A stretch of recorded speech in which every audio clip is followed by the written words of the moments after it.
It's time again for the Throttle Up Leadership Podcast with Dr. John Dentico. The mission of our podcast is to provide 21st century leadership training for a talent-driven world. We help organizations implement strategies and practices designed to attract, hire, engage, and retain top talent while mitigating the effects of burnout.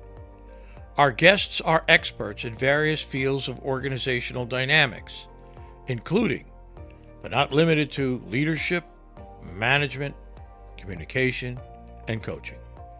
They bring a world of knowledge and solutions to our viewers and listeners.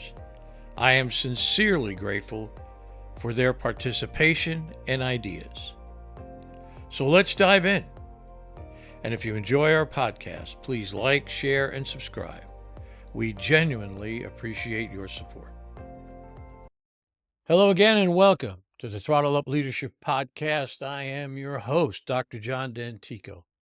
With me today is Thomas Pfanner. Thomas is a husband, father of three, combat athlete, and a former Division I strength coach. After becoming a father at 18, he's overcome the adversity of being pushed out of his son's life and has since rebuilt a thriving, blended family. In his 7 years as a public educator, Thomas saw firsthand the stark gap in real-world readiness young women and men face today.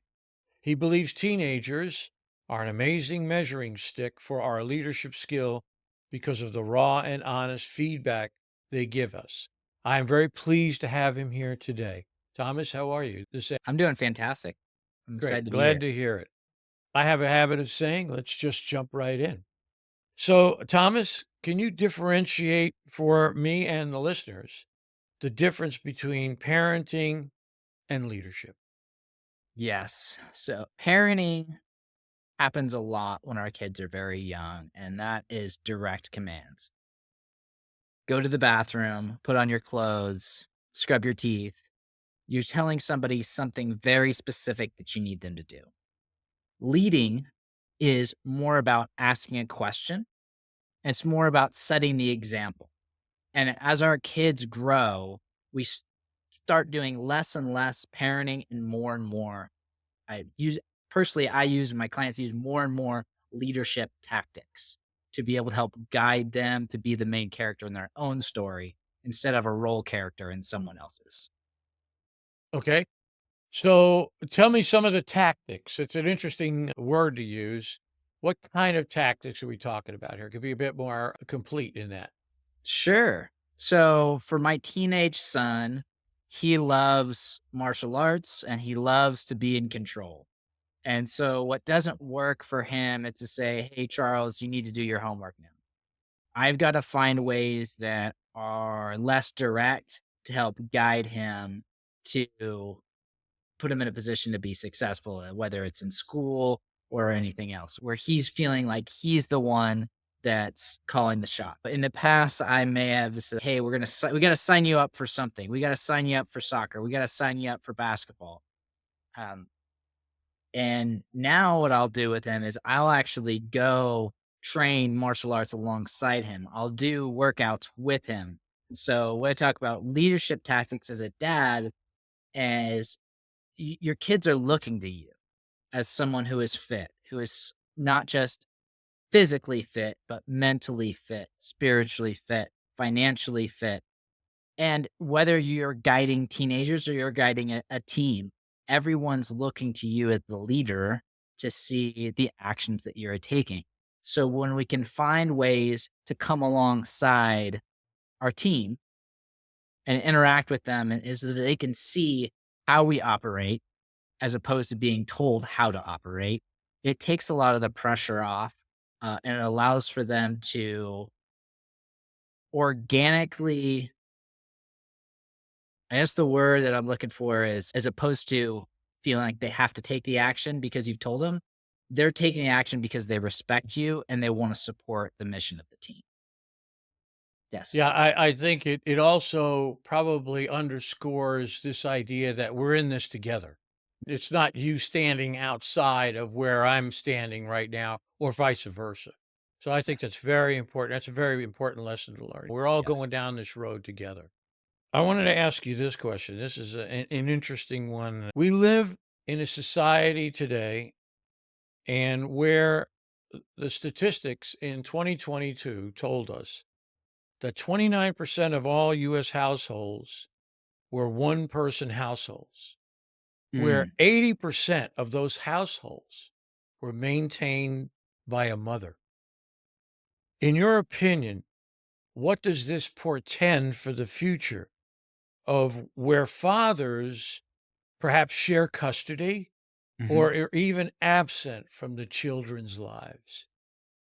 Okay, so if I heard you right, 29% of the homes are run by a single parent household, and Correct. 80% of those are single moms. Correct. All right.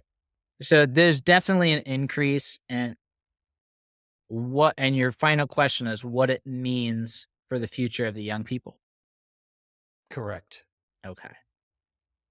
There's a lot of layers there. I think number one, as we're looking at the value of men and value of women, one of the big misperceptions is that we're the same and that we can do everything just as well as the other gender. And the truth is there are a lot of tasks that women organically are stronger at than men, and there are a lot of tasks that are organically stronger for men. Now, for example, I was a PE teacher for 7 years. There are different standards for running the mile for boys and girls. It doesn't mean that there aren't girls that can run the mile faster than boys, but on average, the boys are gonna run the faster mile. Just like the Olympics, there's a reason that men and women are not competing against each other. Hmm. So, a celebration of both genders, I believe, is important. So, to answer your question, that is, I think, the most harmful factor in this shift to people not people not having both men and women in the home is that there's not a celebration of who you are as a man, who you are as a woman. Now, from my perspective as a guy, I believe men naturally take a leadership role and help bring logic and calm to stressful situations. And without that consistency, I do see with my son, he's 16, he spends half his time with me and half his time with his birth mom. And I can see that his mom has a tougher time creating boundaries and holding boundaries for him at his age than a dad. So I think there are some things, especially if you're raising a young man, that as men, we understand what it's like to go on a job site. We all had our first jobs working construction or at a grocery store or whatever it was. And the expectation that we have on us as men was different than the expectation of a woman at the same store, even if it's subconsciously or very subtle. So we understand that story and we understand the experience that they're going through in a way that the other gender does. Okay. Fair enough. When you say that, and we're going to probably be a little redundant here, but that's okay. Oh, good. When you say that we need to stop parenting and start leading, what do Yes. you mean by this? And what leadership practices, if you want to list some more than what you've already listed, do you see are important to engage in with young people? I'm just gonna double down on what I mentioned before, and that is for dads to find common activities and skills that they can develop with their kids. So one of the big things that I champion is skill development for young people. And coming from being a teacher, there's a lot of skills that are developed in the school, reading, writing, but they're the same set of skills that the other 20 million people in the country that are their age have. So, what can we bring as a dad to not parent them and tell them what to do, but rather, hey, I'm going to teach you. I don't fish, but for example, I'm going to teach you how to fish. I'm going to teach you how to paint a house. I'm going to teach you how to drive. I'm going to teach you how to ride a bike. I'm going to my brand that I'm creating as a dad is going to be covered in skill development. It's going to be covered in experiences that my son or daughters are walking away with and saying, wow, I'm not the same person as before we went on that hike because now I know how to build a fire. Now I know how it doesn't matter if they're not going to build a fire in their job.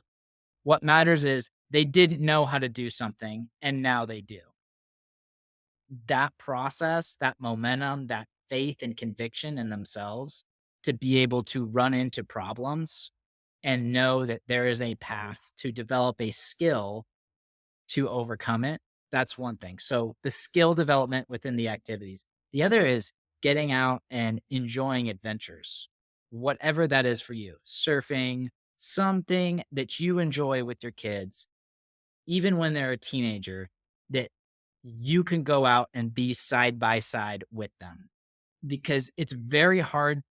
We'll never know the conversations that we don't get to have with our teenage son or daughter because we didn't go on that trip, because we didn't go on the hike, because we didn't go for the swim, because we didn't have that long drive back. And those conversations are the ones that are typically a lot more powerful than sit down across from me on the kitchen from the kitchen table and let me tell you about what happened to me when I was your age and you made this decision. And I made this decision that you're making now. Very interesting. I spend a lot of time at my work and on the podcasts with Yes. previous guests talking about the importance of meaning, of creating meaning with a person. Because for me, meaning, and I think for many people now, as I've learned, meaning is the single greatest motivation force on the planet.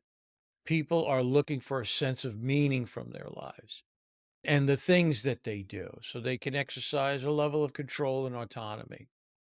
And I want to go back to something you said earlier about your son being very involved in loving martial arts, for Yes. example.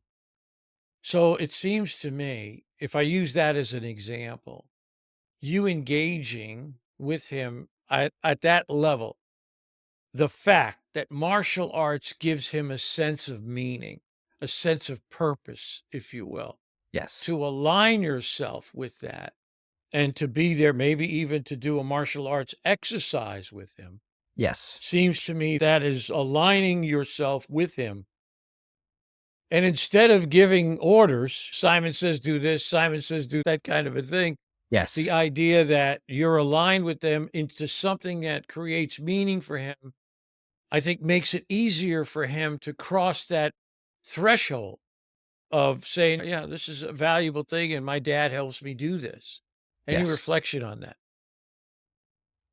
Yes. Charles and I have not always been in alignment, as you said.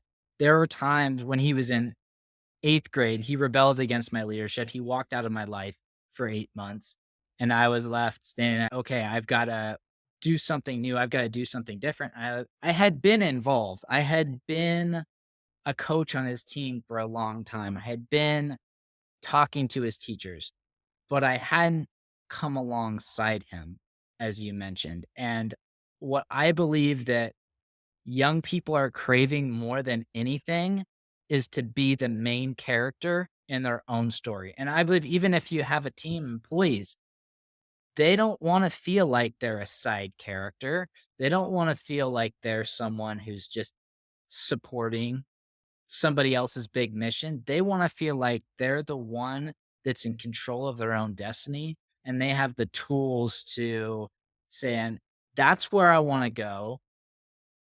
There are going to be barriers and challenges along the way, but I'm going to go and take it.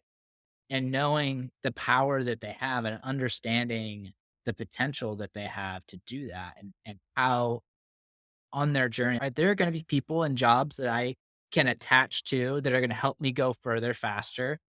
Uh, but that concept of knowing a sense of direction, as you said, or meaning and becoming the main character in their own story is something I see in my time in education, a lot of kids really struggling with, and even coming out of high school into the workforce because they're so used to being a role character. They're so used to just doing a task for someone else that given the flexibility to sit back and relax, a lot of times they just end up on their phone or doing something where, again, they're a side character instead of taking the reins and becoming that main character.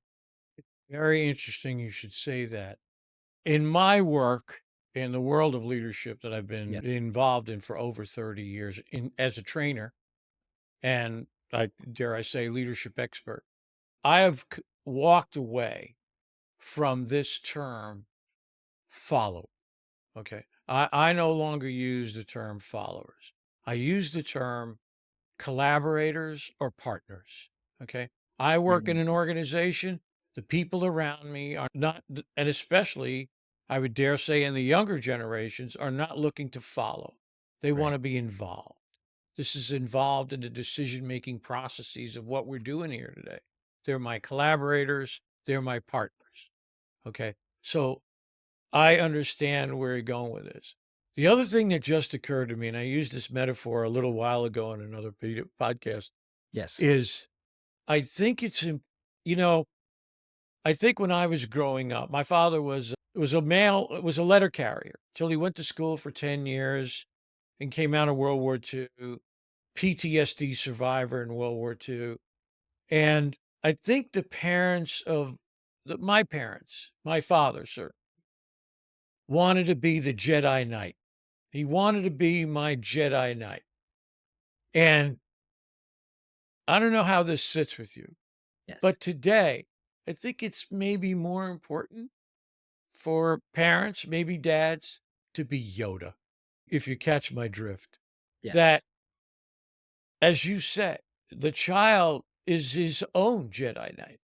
The child, men, women, whatever, they're their own Jedi Knights. Our job is to be Yoda. Our job is to, in a sense, teach them how to maneuver through the difficult times, how to build skills, how to learn and not be afraid of failure. That Yes. failure is an opportunity to learn. It's just one of these things that's occurred to me. I'd love to get your reaction to that. I love Star Wars, so that totally strikes a chord with me. Yes. And if we look at Yoda, he puts Luke in that Empire Strikes Back. He puts him in positions like when he walks into the cave and he says something like, "What do I need to what's inside there?" Luke asks him, "What's inside there?" And Yoda says, "Only what you take with you." If you take fear with you, fear is gonna be there. So just understanding that's how much power you have. Whatever you bring to a situation, that's what you're gonna have. Those lessons, that line was only what you take with you, whatever, 3 or 4 words. It's very subtle, but just putting in a position so that the challenge can do the teaching. That's That's exact. that's really what I believe in is how can I put my kids in a position where I put my 4-year-old daughter on a bike? The bike is gonna do the lessons. The pavement, when she hits it, is gonna do the lessons.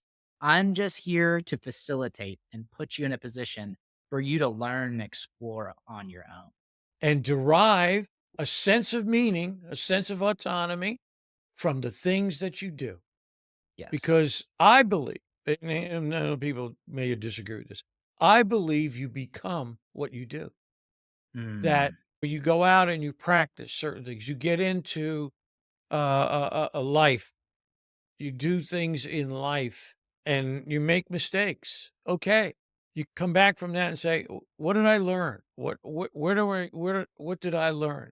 I can tell you, I say that because in my own life, my first real job, as I like to say, was as a naval officer, and I made a lot of mistakes, but I learned, and I learned how important trust was with all the people that was involved with me in the job that I was doing. Trust was the fuel that ran the engine of people, if you can imagine, being together and working together. So all those were lessons learned, but I learned that by jumping in and engaging with things and with life. So I absolutely agree. Yoda's a great metaphor for being the counselor. Yes. Here's a challenge. See what you think about that. So I agree with you very much. I want to ask you this question again in the workup here. There's certain things that you wrote that I latched onto.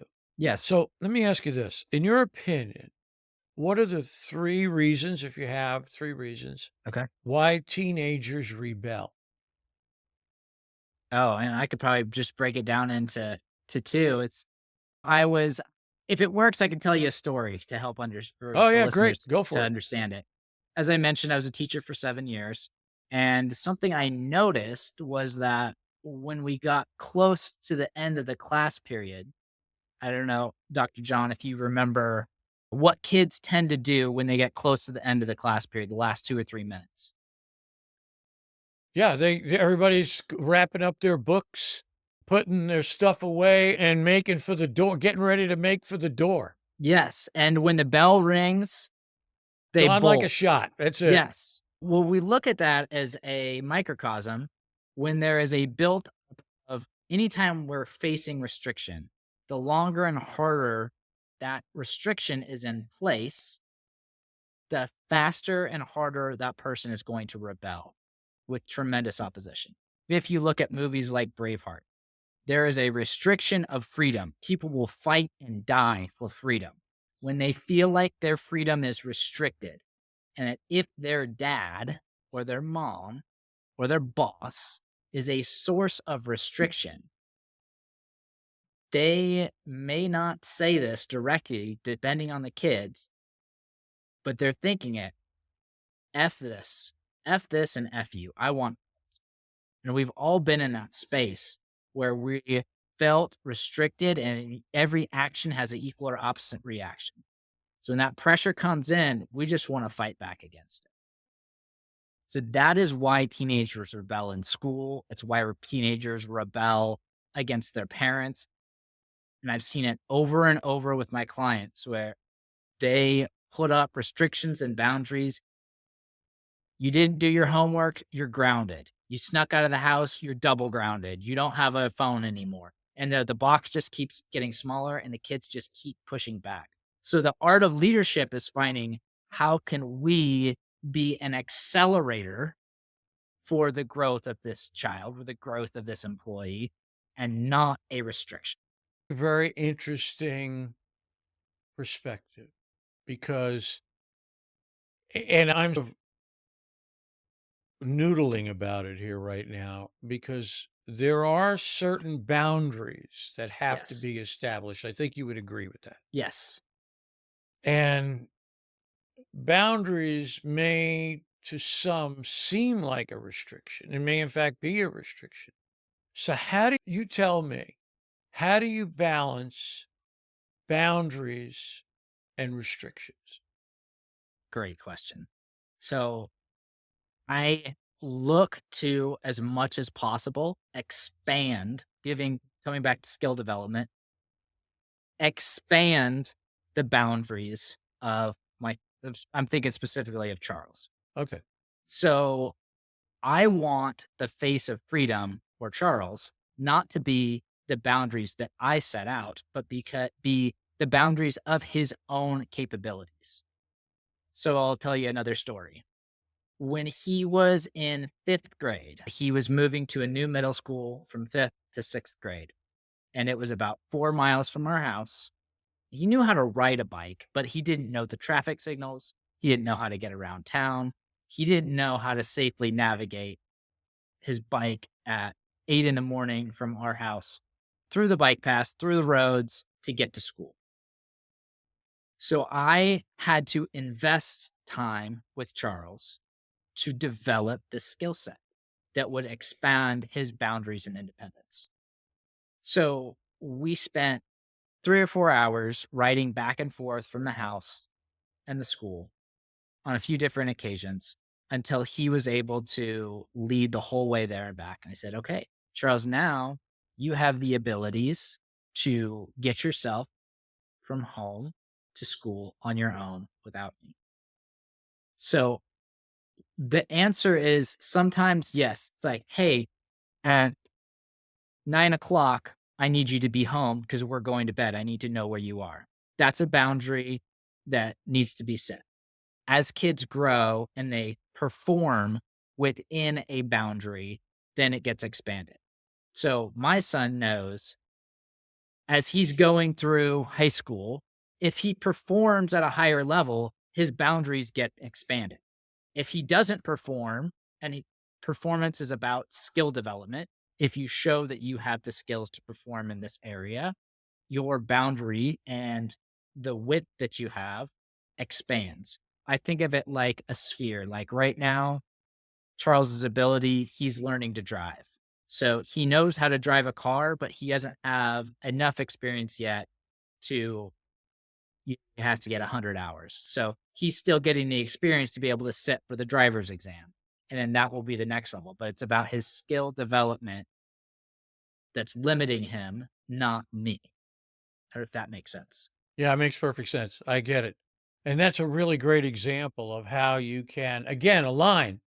There's this alignment with what he needs, what he's required in order to navigate safely, get to and from, accomplish the mission, get to where you're going, and at the same time do it safely.